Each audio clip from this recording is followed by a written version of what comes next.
Hi everyone, good morning. Welcome back to my channel. কি খবৰ আশা কৰো সকলো ভালে আছে মোৰ চেনেলৰ এনটি ব্লগলৈ আপোনালোক সকলোকে স্বাগতম জনাইছো আৰু ফ্লে ৰাতিপুৱা টিকলিকটক স্কুললৈ পঠাই ললো টিকলিকক একেদিন যেনিবা স্কুল পঠাই নেকে আজিহে পঠাইছো আৰু ফ্লে তাই গাটো ভাল নহয় যে কাৰণে একেদিন স্কুলেই পঠোৱা নাছিলো আৰু ফ্লে এতিয়া 10:30 মান বাইছে মই বোলো কেকৰ অৰ্ডাৰ দুটা আছে বনাবলৈ লোৱা আগতে বোলো ব্লগটো ষ্টাৰ্ট কৰিলো সম্পূৰ্ণ শেষলৈকে চাব আৰু যদি চাই ভাল লাগে তেনেহলে লাইক কৰিব শেয়াৰ কৰিব লগতে বেল আইকনটো অল কৰি দিব যাতে মোৰ আহি থকা নতুন ভিডিও নটিফিকেশন পাই থাকে আৰু ফ্লে কেকৰ অৰ্ডাৰ দুটা আছে সেইকাৰণে বোলো ব্লগটো ষ্টাৰ্ট কৰি লৈছো নহলে নো সদায় ব্লগটো ষ্টাৰ্ট কৰাৰ লগে লগে কিনো দেখুৱাম সদায় একেখিনিকে ভাত বনোৱা কৰাকেনো কিনো দেখুৱাই মতে মই চাহ একাপ খাই লওঁ ৰাতিপুৱা কামখিনি কৰি মেলি জাষ্ট আজৰি হৈছোহে বোলো নাই পটককৈ বোলো এইখিনি সময়তে যদি ব্লগটো ষ্টাৰ্ট কৰি নলওঁ থাকিলে মানে থাকিয়ে যাবগৈ গৈ পেলাই তাৰপিছত লাহেকৈ কেককেইটা বনাম আজি তাকে ভাবিছোঁ কেকৰ আইচিং কৰোৱা অকণমান দেখাম বুলি নহ'লে প্ৰায় মানে দেখুৱাবলৈ কয় কিন্তু থাকিয়ে যায় আৰু মানে কি দৌৰা দৌৰিকৈ ব্লগবিলাকৰ মাজত দিলে মানে ভিডিঅ'টো দীঘল হৈ যায় যে বেছি দীঘল হৈ গ'লেও মানুহে ব্লগবোৰ নাচায় সেইটো কাৰণে মানে বেছিভাগ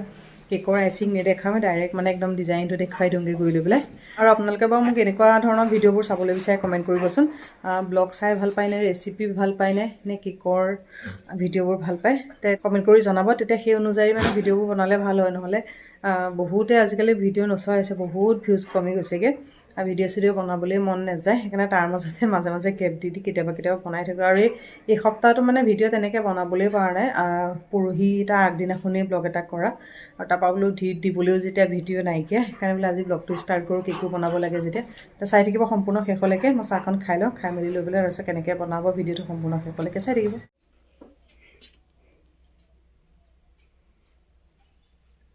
চাহখন খাই উঠিয়ে কেককেইটা বোলো বনাই লওঁ লাহেকৈ তাৰপিছত ভাত বনাম যিহেতু দুটা অৰ্ডাৰ এতিয়াৰ পৰা বনালেহে হ'ব কেক টিন ৰিফাইন আৰু এইফালে জোখ অনুসৰি পানী মেজাৰিং কাপ আৰু লগতে প্ৰিমিক্স মাজতে মোক কোনোবা এটা ভিডিঅ'ত কোনোবাই কমেণ্ট কৰিছিলে মই কেক কিহৰ পৰা বনাম এনেকুৱা প্ৰিমিক্সৰ পেকেট পাই কেকৰ যিকোনো দোকানতে বিচাৰিলে পাই যাব যিহেতু মই দুটা কেক বনাম সেইকাৰণে প্ৰিমিক্সটো অকণ সৰহকৈ লৈছোঁ দুটা একেলগে মই বেটাৰটো বনাই লৈ পেলাই দুটা কেক টিনত মই ট্ৰান্সফাৰ কৰি ল'ম প্ৰিমিক্স দি কেক বনালে বেছি একো বস্তু প্ৰয়োজন হয় প্ৰিমিক্স তেল আৰু জোখ অনুসৰি পানী সিমানেই প্ৰয়োজন হয় আৰু যিসকলে কেক বনায় তেওঁলোকেতো জানেই বাৰু কেক কেনেকৈ বনায় নজনাসকলক কৈছোঁ আৰু এইফালে জোখ অনুসৰি মই মেজাৰিং কাপটোৰে প্ৰিমিক্স ল'লোঁ পানী আৰু ৰিফাইন এইখিনি বস্তু হৈ গ'লে তাৰপিছত কেকৰ বেটাৰটো একদম ধুনীয়াকৈ ৰেডি হৈ যাব একদম সম্পূৰ্ণ হাফ কেজি কেকৰ মই ৰেচিপি দিয়া নাই মই দুটা কেক কৈ আছোঁ একেলগে বনাইছোঁ কাৰণে মই বেটাৰটো বনাওঁতে অকণমান দেখাই দিছোঁ কেতিয়াবা মই হাফ কেজি কেকৰ মেজাৰিং কৰি পেলাই ভালদৰে দিম বাৰু কাৰোবাক যদি লাগে কমেণ্ট কৰিব বহুত দিনৰ পৰা মোক কৈ আছিলে কেক কেনেকৈ বনাই মই দেখাবৰ কাৰণে সেইকাৰণে দেখাই দিলোঁ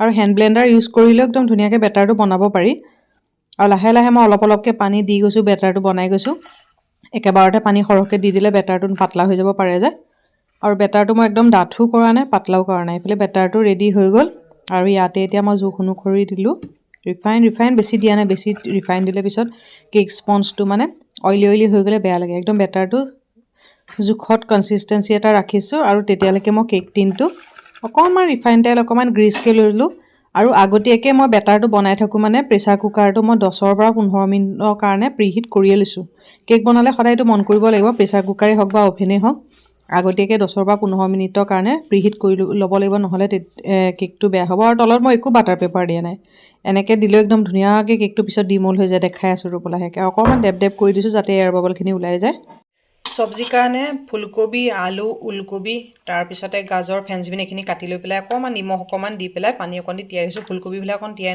নাৰাখিলেও মানে খাবলৈও বেয়া লাগে যে সেইকাৰণে এইখিনি অকণ ভাজি বনাম তাৰপিছতে দাইলক এইফালে লাও দি দিছোঁ লাও বিলাহী দি পেলাই এনেকৈ দাইল বনাম কেক বনাই থকাৰ লগতে ভাতো বনাই ল'লোঁ আৰু এইফালে মই এটা কেক স্পঞ্জ বনাই পেলাই ৰেডি হৈ গ'ল আৰু এতিয়া মই লাহেকৈ ডিমল কৰি মই অকণমান ঠাণ্ডা হ'বলৈ দিছোঁ গৰমে এৰুৱালে হয়তো কেকটো ভাঙি যাব পাৰে যে আৰু লগতে এইফালে ক্ৰীম বিটকৈ ৰেডিকৈ ল'লোঁ ভাতো বনাই আছোঁ আৰু লগতে এইফালে কেককেইটাও বোলো বনাই থাকোঁ একেলগে দুইটা কাম হৈ থাকিব নহ'লে এটা এটাকৈ কৰিবলৈ হ'লে বহুত সময় লাগি যাব আৰু এটা যিহেতু মানে সন্ধিয়ালৈ নিয়া কথা আছে সেইকাৰণে এতিয়াকৈ বনাবলৈ আৰম্ভ কৰিছোঁ আৰু তলত পেপাৰ দিয়া নাই যদি কিমান ধুনীয়াকৈ ডিমল হৈ গ'ল চাওকচোন পেপাৰ নিদিলেও হয় মানে পেপাৰ দিবও পাৰি নিদিলেও কিন্তু ধুনীয়াকৈ ওলাই যায় আৰু কেকটো কিমান ছফ্ট হৈছে আৰু মোৰ প্ৰায় যিমানবোৰ মানে মই কেকৰ অৰ্ডাৰ লওঁ গোটেইবোৰ যেনিবা মই প্ৰিমিক্সৰে বনাওঁ আৰু এগলেছ কেক বনাওঁ আৰু কেকটো মই 3টা লেয়াৰত কাটি ল'লোঁ আৰু হাইট দিবৰ কাৰণে 4টা লেয়াৰত কাটিলেও হয়, কিন্তু বেছি পাতলা হৈ যায় কাৰণে মই বেছিভাগ 3টা লেয়াৰতে কাটি লওঁ। আৰু যিহেতু মই হাফ কেজি কেক বনাইছোঁ 3টা লেয়াৰত কাটি ল'লোঁ।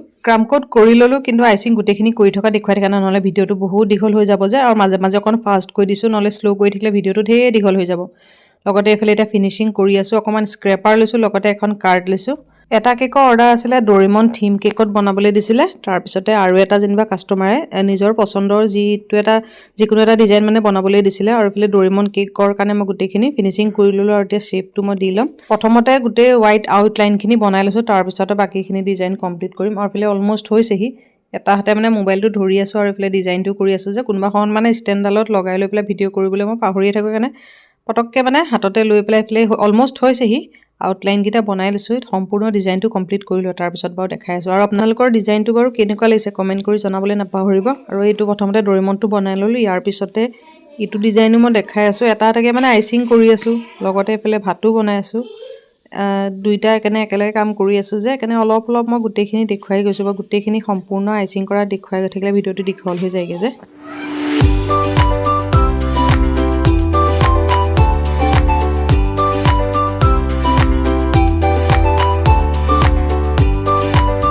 ছেকেণ্ড কেকটো আইচিং কৰি মেলি এতিয়া অলমষ্ট ডিজাইন বনাই আছিলোঁ, তাৰ মাজতে ভাতকেইটা খাই ল'লোঁ। আৰু গোটেই কেকটো যেনিবা মই একদম লাইট পিংকত ৰাখিছোঁ, আৰু ফুল আৰু ডিজাইনখিনি যেনিবা হোৱাইটত ৰাখিছোঁ। কেনেকৈ কালাৰ কম্বিনেশ্যন কৰি আছোঁ বাৰু দেখাই আছোঁ। এইটো ডিজাইন মাজতে এদিন বনাইছিলোঁ নেকি, ময়ো মানে পাহৰিয়ে থাকোঁ নহয়। আৰু কালাৰটো মানে নিজৰ পচন্দ অনুসৰিয়ে কেকটো মানে ডিজাইনটো বনাবলৈ দিছিলে যে, সেইকাৰণে মই নিজেই ভাবি পেলাই বনালোঁ। আৰু ইমান কেকটো মানে মৰম লাগিছে নহয়। আপোনালোকৰ কেনেকুৱা লাগিছে ক'বচোন।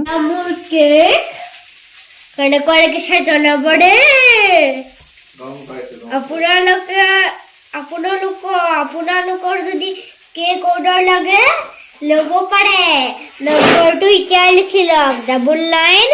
কেকটো বনাই থকা সময়তে টিকলিকে কিবা কিবি কৈ আছিলে যে, সেইখিনি ভইচটোকে দি দিছোঁ। এইফালে কেকটো অলমষ্ট হৈছেহি, খালি হেপী বাৰ্থডেটো লিখিবলৈ বাকী আছে, সেইখিনি কমপ্লিট কৰি লওঁ, তাৰপিছত দেখাই আছোঁ। এইটো কেকটো ডিজাইন কমপ্লিট হৈ গ'ল, আৰু লগতে নাম চামো লিখি ল'লোঁ।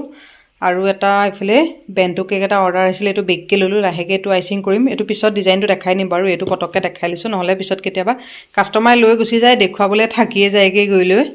সেইকাৰণে এইটো অকণমান লাহেকৈ এতিয়া ঠাণ্ডা হওক, তাৰপিছত মই আইচিং কৰি আছোঁ। আৰু আপোনালোকৰ বাৰু কেকৰ ডিজাইনটো কেনেকুৱা লাগিছে কমেণ্ট কৰি জনাবলৈ নাপাহৰিব। আৰু এইটো হাফ কেজিৰ হয়, আৰু ডিজাইনটো কেনেকুৱা লাগিছে কমেণ্ট কৰি জনাবলৈ নাপাহৰিব দেই। সন্ধিয়া ধূনা চাকিকণ দি কৰি লৈ আহিলোঁ। তাৰপিছত এইফালে মাংস আৰু অমিতাহে গছৰ পৰা আহোঁতেই মানে অমিতা পাৰি লৈ আহিছে। আৰু এইকণ কি মাংস আনিছে জানো গম নাপাওঁ, অমিতাটো চাই লৈ পেলাই মানে মাটন আনিছে নিচিনা, মানে মাংসৰ লগতে গছৰ পৰা সেই অমিতা পাৰি লৈ আহিছে। তাকে মাংসকণ উলিয়াই লওঁ, মাটনে আনিছে চাগে। অঁ হয়, কাৰণ অমিতাটো দেখি লৈ পেলাই। ঠাণ্ডা বতৰ, এইফালে মোৰ তেৰি মেৰি এপেকেট টিকলিহঁতৰ পৰা লৈছোঁ। এইফালে জেম বাটাৰ চেচ হৈ গ'ল, ব্ৰেড আনি থৈছে। আৰু লগতে এইফালে মাংসকণো উলিয়াই ল'লোঁ, ধুম লাহেকৈ। ভাত খাই উঠানো কিমান সময় হৈছে, ধূনা চাকি এইফালে দি কৰি লৈ আহিছোঁহে। ভাত খাই উঠাওনো কিমান সময় হৈছে, আকৌ এতিয়া ৰাতিলৈ খাবলৈ মানে চিন্তা কৰিলে। তাৰপৰা এইফালে মাটনৰ পৰা আনিছোঁ, বহুত দিন মানে মাটন খোৱাই নাই, চবেই মানে তেনেকৈ ইমান নেখায় যে, এইকণ আনিছে। তাকে ধুই পখালি লওঁ, চাহকণ দি লওঁ। একদম মানে ভাগৰ লাগিছে, দিনটো দৌৰা দৌৰি। তাৰপিছতে কেকৰ কামত লাগি থাকিলেতো আৰু জানেই ন, এইফালে ঘৰৰ কাম লগতে কেকৰো কাম, একদম মানে ব্যস্ত হৈ থকা চাগে। তাকে মই পটককৈ চবকে চাহকণ খাবলৈ দি কৰি লওঁ। আৰু এইফালে দিনটো আজি মানে অকণো ৰেষ্ট পোৱাই নাইকিয়া, ধূনাকণ দি কৰি লৈ আহিছোঁ। এতিয়া অকণমান জিৰাই ঘটাই লৈ পেলাই লাহেকৈ আৰু এইফালে অকণ বনাম। আৰু এইফালে ঠাণ্ডা বতৰ, তেৰি মেৰি আনিছিলে, মই বোলো আজি ময়ো এটা খাওঁ আৰু।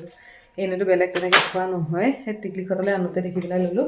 চাহকণ বনাবলৈ ল'লোঁ, তাৰ মাজত আকৌ টিকলিকৈ বোলে খাই মেগী, আকৌ তেহেঁতলৈ মেগী বনাইছোঁ, আমাৰ কাৰণে এইফালে চাহ ব্ৰেড বাটাৰ এনেকৈ বোলো পটককৈ খাই লওঁ।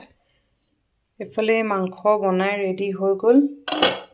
বনাই থকা নেদিয়ে খোৱালোঁ আৰু, নহ'লে ব্লগটো আৰু দীঘল হৈ গৈ থাকিব যে। অমিতা আলু দি পেলাই এনেকৈ অকণমান গ্ৰেভি নিচিনাকৈ বনালোঁ। আৰু মাংস আছেই যিহেতু, সেইকাৰণে বেলেগ একো বনোৱা নাই, চব্জি তব্জি মাংস বনালোঁ।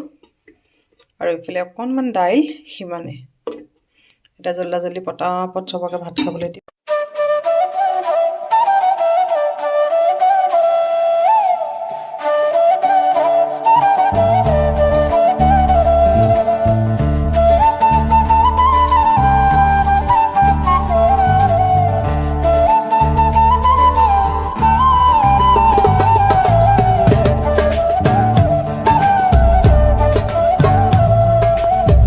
ভাতকেইটা খাই উঠিয়ে লগতে এইফালে বেণ্টো কেকটো বনাই ল'লোঁ আৰু ৰাতিপুৱা স্কুল টাইমতে নিমহি বুলি কৈছিলে সেইটো কাৰণে বোলে এতিয়াই দেখাই লওঁ নহ'লে পিছত আকৌ দেখাবলৈ পাৰোঁ নে নোৱাৰোঁ ঠিক নাই আৰু নেক্সট ডে এইফালে টিকলিহঁত ওলাইছে স্কুল যাবলৈ আৰু মই এইফালে কেকটো বোলে এতিয়া পটককৈ নিবলৈ অহাৰ আগতে ফটোখন উঠাই লৈ পেলাই টিকলিকে ওলাই কৰি লৈ চাই আছে মোবাইল আৰু কেকটো দুখনমান ফটো উঠাই লওঁ আৰু স্কুলৰ পৰা অহাৰ পিছত পিছবেলা আহিছিলোঁ টাউনলৈ কাম দুটামান আছিলে আৰু এইফালে নেহেৰু বালিত চলি আছিলে মেলা অকণ মানে ভিডিঅ' কৰিছিলোঁ একদম টাইম পোৱা নাই একদম দৌৰা দৌৰি মেলাত সোমাম বুলি ভাবাও নাছিলে টিকলিকে উৎপাত লগাই দিলে যে সেইকাৰণে বোলে এপাক সোমাই যাওঁ তেনেকৈ একো বস্তু লোৱা নহ'লে কিন্তু দৌৰা দৌৰি সময় আধা ঘণ্টা সময়ত আৰু কিনো বস্তু চাই আৰু ল'ম আৰু দুপৰীয়া সময় এনেকুৱা গৰম নহয় মেলা চেলা চাবলৈ হ'লে অকণ মানে শান্তিকৈ আহিবলৈ পাব লাগে আৰু ইমান উৎপাতত একো কিনিবলৈও নহয় চাবলৈও নহয় আবেলি টাইমত হোৱা হ'লে ভাল আছিলে এতিয়া অকণ দুপৰীয়া সময় ন মানে একদম গৰমত অশান্তি লাগিছে এইফালে আৰু টিকলিকে ইফালে চাওঁ সিফালে চাওঁ উৎপাত লগাই আছে মই সেইকাৰণে বোলো নাই ভিডিঅ'কে বনাওঁ আৰু লওঁ নলওঁ পিছৰ কথা কমচে কম মোৰ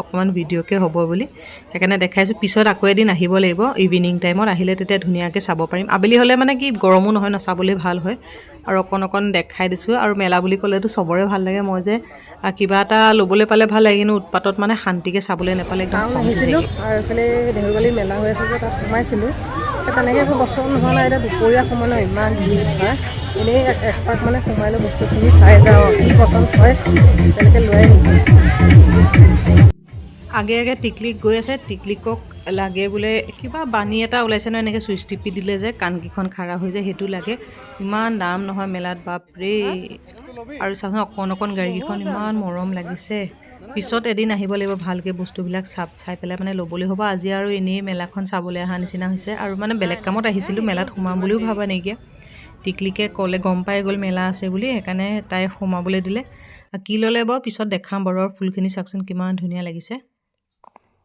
মেলাত মই তেনেকৈ বাৰু একো লোৱা নহ'লে টিকলিকেহে কিবা এটা ল'লে আৰু এতিয়া ভোক লাগিছে আহি পেলাই সোমাইছোঁ দোকান এখনত কিবা এটা বোলো খাই লওঁ আৰু এনেকুৱা ভোক লাগিছে নহয় আৰু বোলে টিকলিক তাই গম নাপায় মই মনে ভিডিঅ' কৰি আছিলোঁ গম পালেতো একদম পূৰা মানে হাল্লা লগাই দিব যে একদম মনে ফটো উঠোৱা নিচিনাকৈ কৰি আছোঁ আৰু এইফালে কিবাকিবি তাই আঁকি আছে নতুন শ্লেট এখন কিনিলে মেলাত আৰু জানো কি কিনিছিলে ময়ো পাহৰিলোঁ শ্লেটখন নতুন কিনিছে যে সেইকাৰণে একদম কিবাকিবি আঁকি আছে আগতে যোৱা বছৰ নে তাৰ আগৰ বছৰ দুখন শ্লেট কিনিছিলে দুইখন আঁকি একদম চেচ আৰু এতিয়া এইখন নতুনকৈ আঁকিছে কেইদিন থাকে আৰু কিবা এটা কাৰ্টুন এটা আঁকিলে আৰু নতুনকৈ এনেও ল'ৰা ছোৱালীয়ে কিবা এটা বস্তু পালে দুদিনমান খুব চলাব তাৰপিছত আৰু নাই কিবাকিবি অৰ্ডাৰ দিছিলে এইফালে আহি গ'ল পটাপট খাওঁ লগতে ব্লগটো সামৰি দিওঁ আজিলৈ আহিলোঁ বাই বাই